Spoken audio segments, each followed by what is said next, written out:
Hello guys, and welcome back to my channel. My name is Sihle Mokorosi and I'm a fourth year medical student at the University of Pretoria. In this channel we discuss all things medicine and student lifestyle. So today I'm going to be answering one of my most frequently asked questions on Instagram.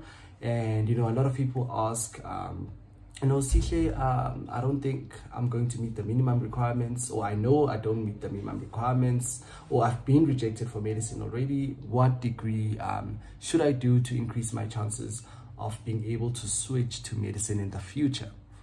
And I just decided, you know what, let me just make this into a video so that I can assist a whole lot of you. And yeah, I'm going to be just telling you my opinion on what it is that you should do, and obviously it is subjective, so take it with a grain of salt. It is completely my own opinions and things that are based from my observations and what I've seen work for me and work for other people as well. So yeah, I hope you guys stay tuned. Don't forget to like and subscribe, and let's get started.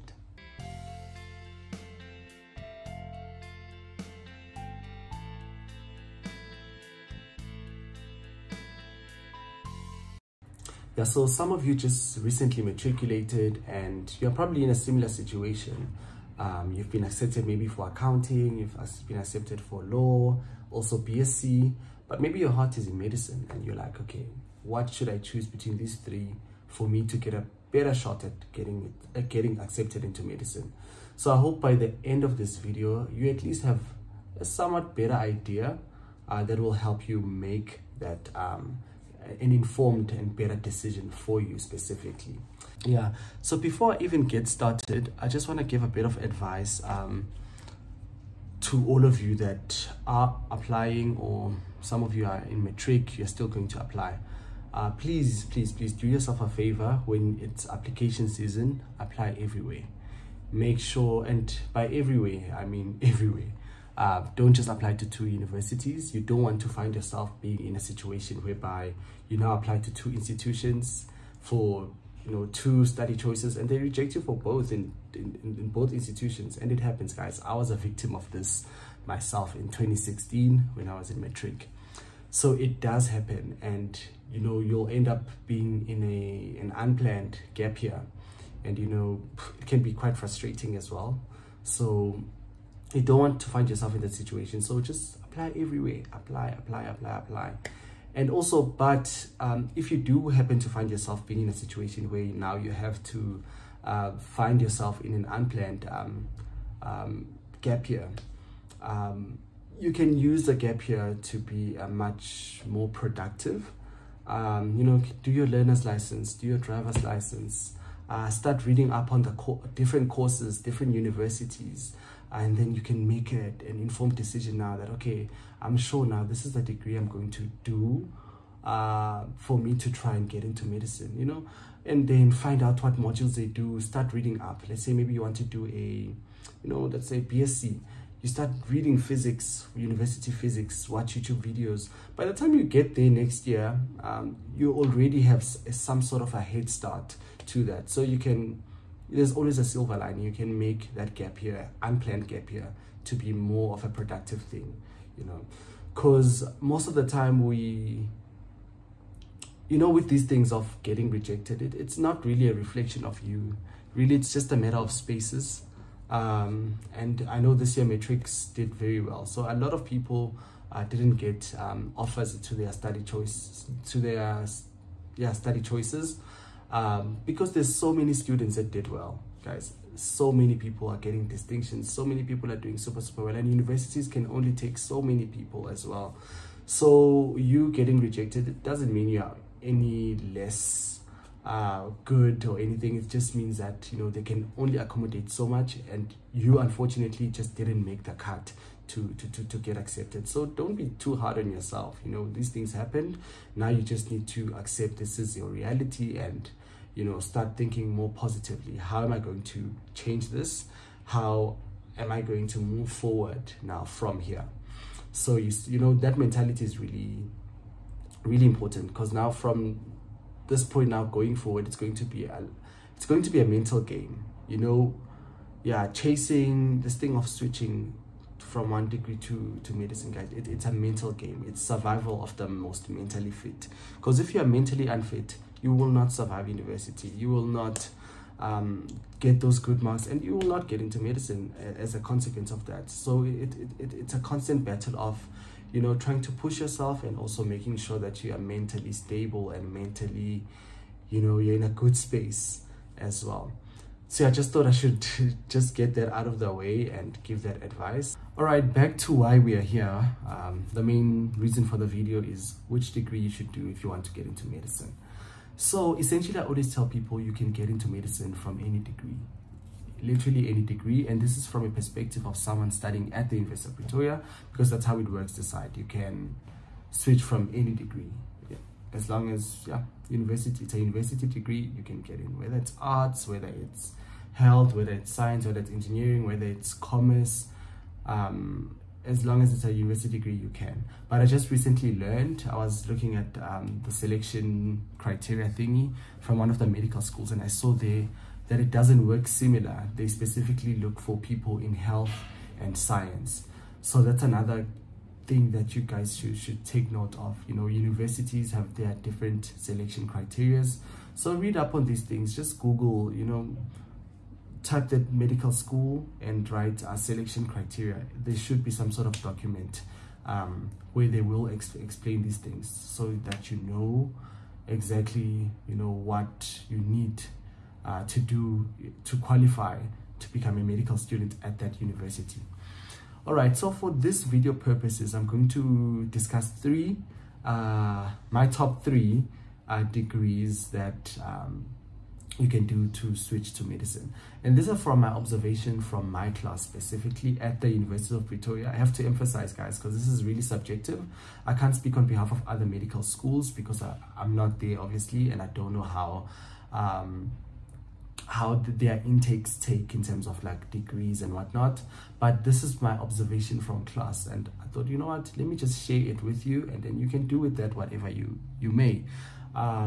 So I'm going to discuss 3 degrees that have, you know, the most people that got into medicine, right? So, and the reason I selected these 3 is because I can literally name at least 10 from each of these degrees.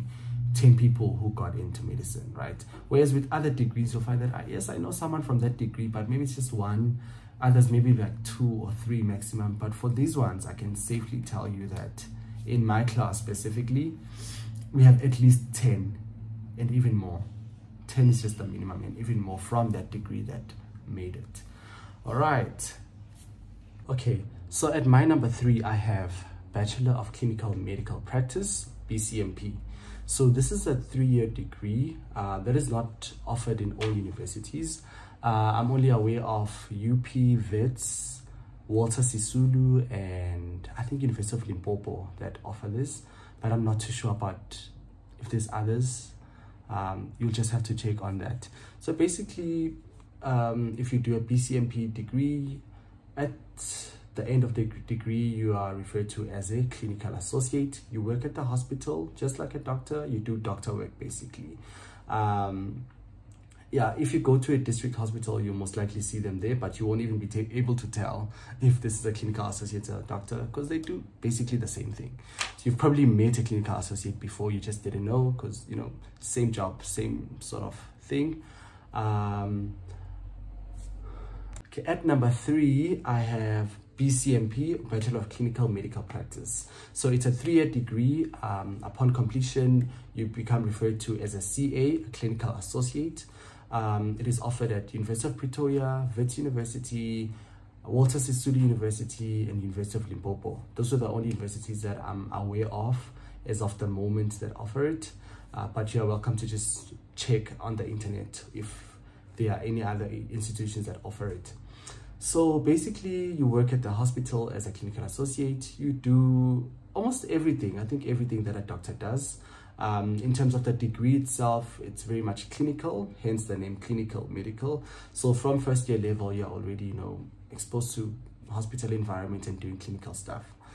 So with this, the reason I put this from my class, you know, there's a lot of people, guys, that I know that are from BCMP, and specifically Walter Sisulu University graduates.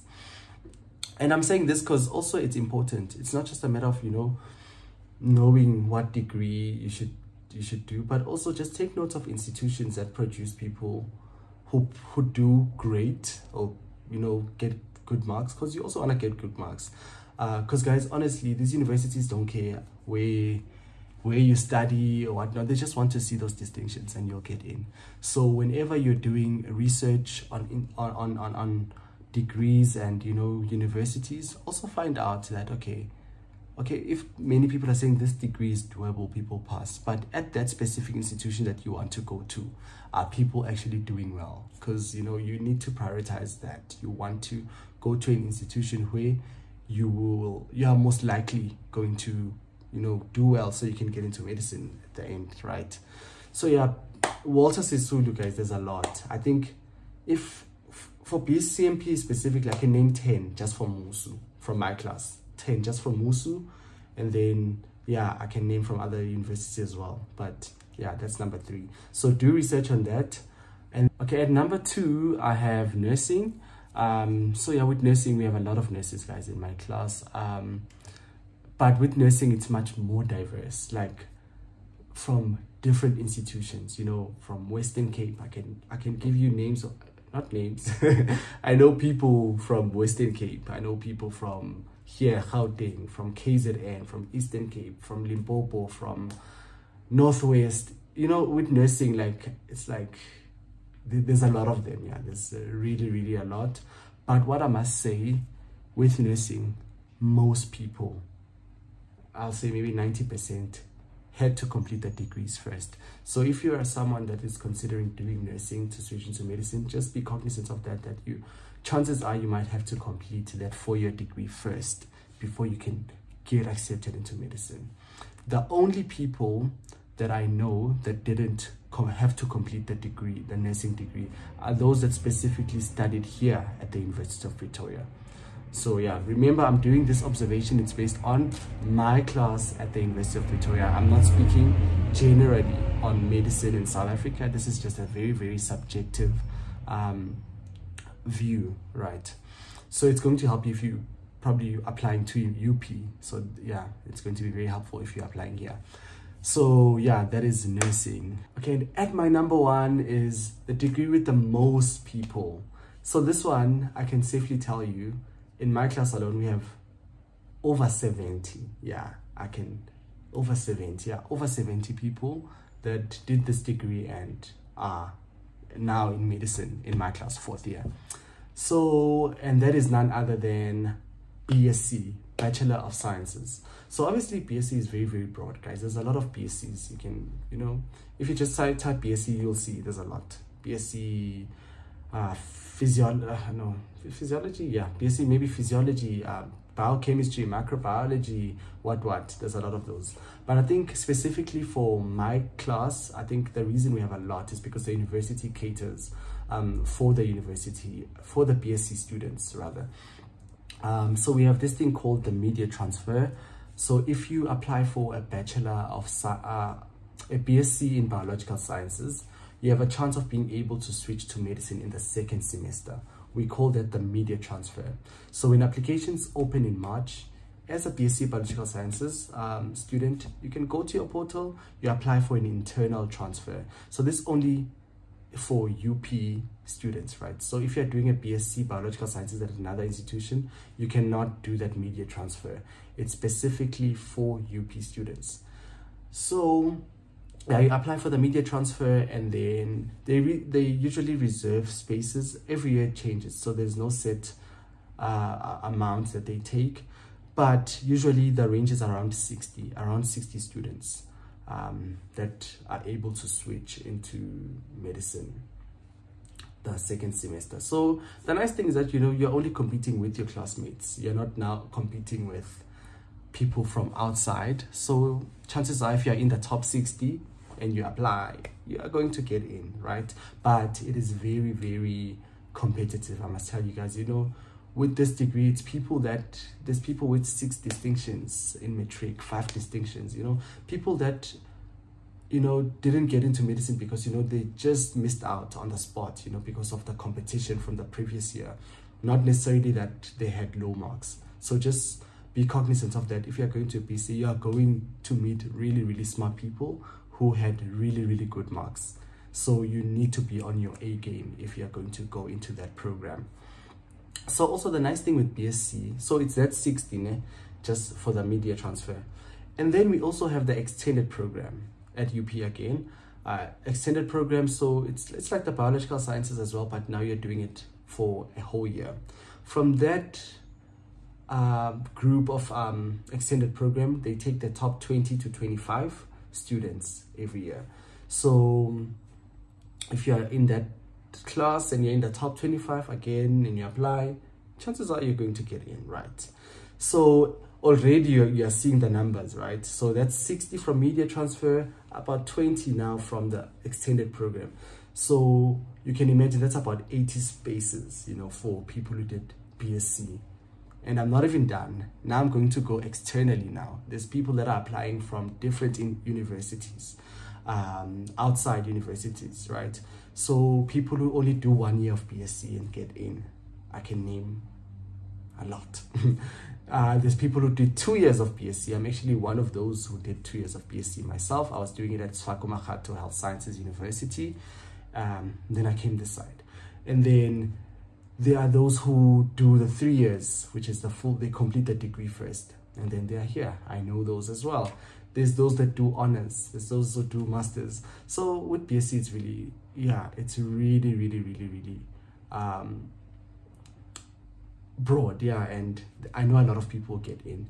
But being someone that did BSc myself, I'm never quick to say to people, do BSc if you want to get into medicine. And the reason for this is because, you need to be, when you make these decisions, you need to think about yourself and, priorities. So with BSc, you're thinking about things like, okay, should this not work out? You're thinking job opportunities. Of course, this is again subjective to you. You know your family background. If it won't be an issue that you're completing and you stay at home. If you can afford that, it's fine. But I'm speaking now specifically to people from poor family backgrounds. People who there's people waiting for you, hoping that you're going to work someday and assist at home and whatnot. So you have to think about that. Also think about your strengths and weaknesses. Chances are if you're very, very weak in science, you're going to struggle with BSc. Chances are you can always change your situation. I didn't do super great in maths and physics in high school, but I aced my maths and physics in BSc. So you can always turn your situation around either way. That's the nice thing. Another thing with BSc is that it's not easy, guys. It's not easy. I always say, if you're going to choose BSc, just make sure that you are mentally ready, mentally prepared. It's unlike doing something like a health science degree. Health sciences makes sense. I mean, you're doing the human body, it makes sense. Whereas in BSc, you're doing your molecules, you're doing enzymes, it's things that you cannot really visualize and whatnot. Your chemistries, it's always things, concept where you have to figure things out first. So it's a process for you to get to understand it. But yeah, it is my number one. So statistically, I can say that we have way more people that did BSc that were successful in getting into medicine.